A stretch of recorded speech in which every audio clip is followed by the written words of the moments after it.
اے پیغمبر کہہ دو کہ اگر کوئی شخص جبرائیل کا دشمن ہے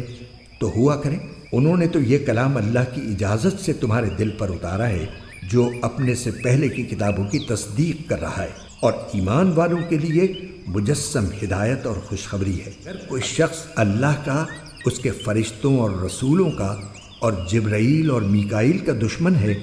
تو وہ سن رکھے کہ اللہ کافروں کا دشمن ہے، اور بے شک ہم نے آپ پر ایسی آیتیں اتاری ہیں جو حق کو آشکار کرنے والی ہیں، اور ان کا انکار وہی لوگ کرتے ہیں جو نافرمان ہیں۔ یہ آخر کیا معاملہ ہے کہ ان لوگوں نے جب کوئی عہد کیا، ان کے ایک گروہ نے اسے ہمیشہ توڑ پھینکا، بلکہ ان میں سے اکثر لوگ ایمان لاتے ہی نہیں، اور جب ان کے پاس اللہ کی طرف سے ایک رسول آئے جو اس تورات کی تصدیق کر رہے تھے جو ان کے پاس ہے، تو اہل کتاب میں سے ایک گروہ نے اللہ کی کتاب تورات و انجیل کو اس طرح پس پشت ڈال دیا گویا وہ کچھ جانتے ہی نہ تھے کہ اس میں نبی آخر الزماں صلی اللہ علیہ وسلم کے بارے میں کیا ہدایات دی گئی تھیں۔ اور یہ بنی اسرائیل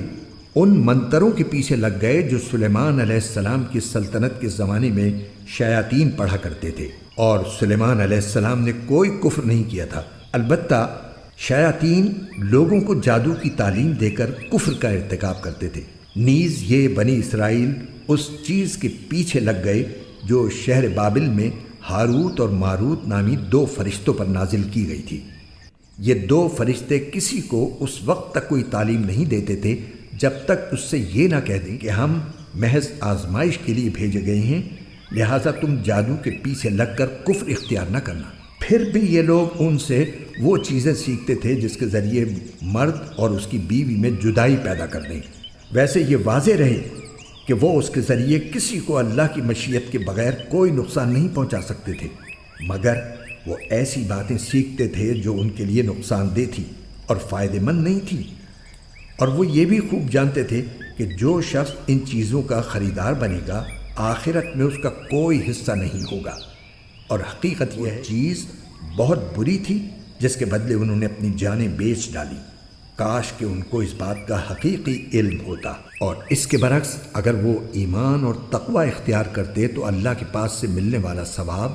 یقیناً کہیں زیادہ بہتر ہوتا۔ کاش کہ ان کو اس بات کا بھی حقیقی علم ہوتا۔ ایمان والو، رسول اللہ صلی اللہ علیہ وسلم سے مخاطب ہو کر راعنا نہ کہا کرو اور انظرنا کہہ دیا کرو، اور سنا کرو، اور کافروں کے لیے دردناک عذاب ہے۔ کافر لوگ خواہ اہل کتاب میں سے ہوں یا مشرکین میں سے یہ پسند نہیں کرتے کہ تمہارے پروردگار کی طرف سے کوئی بھلائی تم پر نازل ہو، حالانکہ اللہ جس کو چاہتا ہے اپنی رحمت کے لیے مخصوص فرما لیتا ہے، اور اللہ فضل عظیم کا مالک ہے۔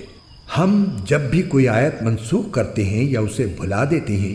تو اس سے بہتر یا اسی جیسی آیت لے آتے ہیں۔ کیا تمہیں یہ معلوم نہیں کہ اللہ ہر چیز پر قدرت رکھتا ہے؟ کیا تمہیں یہ معلوم نہیں کہ اللہ وہ ذات ہے کہ آسمانوں اور زمین کی سلطنت تنہا اسی کی ہے، اور اللہ کے سوا نہ کوئی تمہارا رکھوالا ہے نہ مددگار؟ کیا تم یہ چاہتے ہو کہ اپنے رسول سے اسی قسم کے سوال کرو جیسے پہلے موسیٰ سے کیے جا چکے ہیں؟ اور جو شخص ایمان کے بدلے کفر اختیار کرے وہ یقیناً سیدھے راستے سے بھٹک گیا۔ مسلمانوں، بہت سے اہل کتاب اپنے دلوں کے حسد کی بنا پر یہ چاہتے ہیں کہ تمہارے ایمان لانے کے بعد تمہیں پلٹا کر پھر کافر بنا دیں، باوجود کہ حق ان پر واضح ہو چکا ہے۔ چنانچہ تم معاف کرو اور درگزر سے کام لو یہاں تک کہ اللہ خود اپنا فیصلہ بھیج دے۔ بے شک اللہ ہر چیز پر قادر ہے۔ اور نماز قائم کرو اور زکوٰۃ ادا کرو، اور یاد رکھو کہ جو بھلائی کا عمل بھی تم خود اپنے فائدے کے لیے آگے بھیج دو گے اس کو اللہ کے پاس پاؤ گے۔ بے شک جو عمل بھی تم کرتے ہو اللہ اسے دیکھ رہا ہے۔